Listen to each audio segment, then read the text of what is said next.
মজুরির পাওনা টাকা না পেয়ে থানায় অভিযোগ জানানোর অপরাধে মুম্বাইয়ের কর্মরত বাংলার এক শ্রমিকের দুই কান কেটে দেওয়ার অভিযোগ উঠল।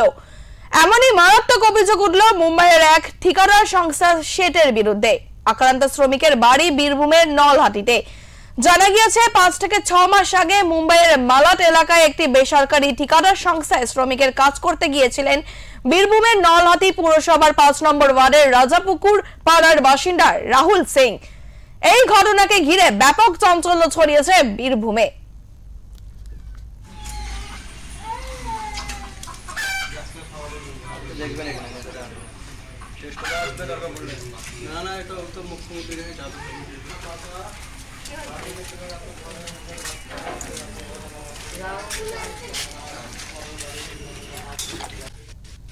মুম্বাই গেছিলাম কাজ করতে, মুম্বাই মালাটে কাজ করছিলাম।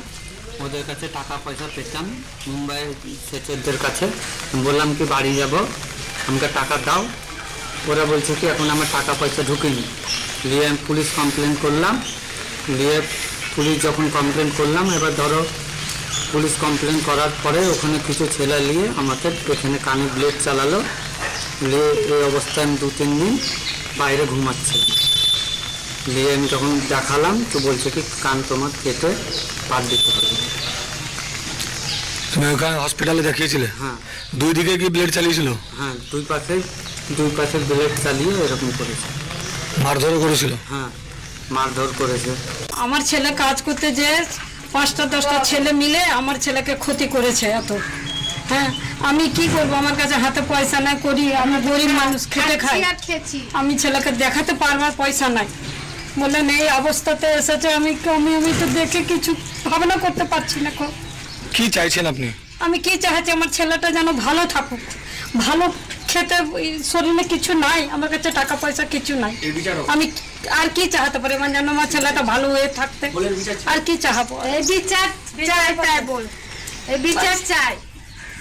আপনার নাম কি? এত মেরেছে ছেলেটাকে, এত মেরেছে। নাম বল, নাম। আমার স্বামীর নাম হলো রামবালক সিং। ছেলের কি নাম? ছেলেটার হলো রাহুল সিং।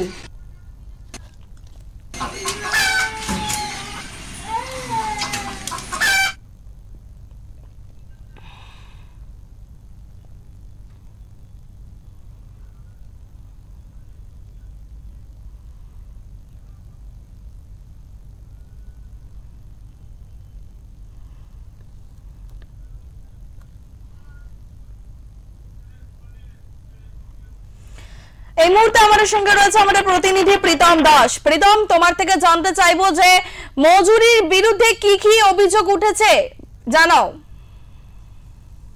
বলে রাখি যে গত 5-6 মাস আগে মুম্বাইয়ের সালার এলাকায় একটি বেসরকারি ঠিকাদার সংস্থার শ্রমিকের কাজ করতে গিয়েছিলেন বীরভূমের নলহাটির 5 নম্বর ওয়ার্ডের রাজাপুকুর পাড়ার বাসিন্দা রাহুল সিং। তার অভিযোগ, বাড়ি ফিরতে চেয়েছিল ঠিকাদারের কাছ থেকে ও 20,000 টাকা চেয়েছিলেন। সেই টাকা কিন্তু না পাওয়ায় সে স্থানীয় একটি থানাতে অভিযোগ করে এই শেটের বিরুদ্ধে। তারপরেই কিন্তু সেই শেটের লোকজন, 4-5 জন লোকজন তাকে ধরে বেধড়ক মারধর করে এবং 2 কান কিন্তু কেটে ফেলে এবং মুখের চেহারা কিন্তু বিকৃত করে দেয়। তারপরেই কিন্তু সেই যে যন্ত্রণা সহ্য করতে না পেরে সে হাসপাতালে ভর্তি হয়। তারপর থেকে কিন্তু সেখান থেকে সে পালিয়ে আসে নলহাটির উদ্দেশ্যে।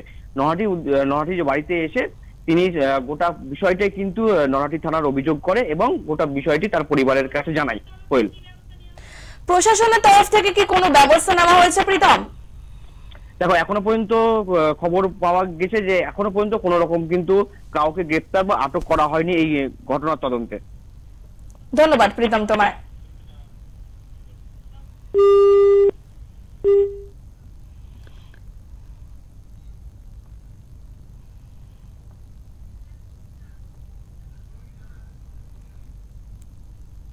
ঠিক আছে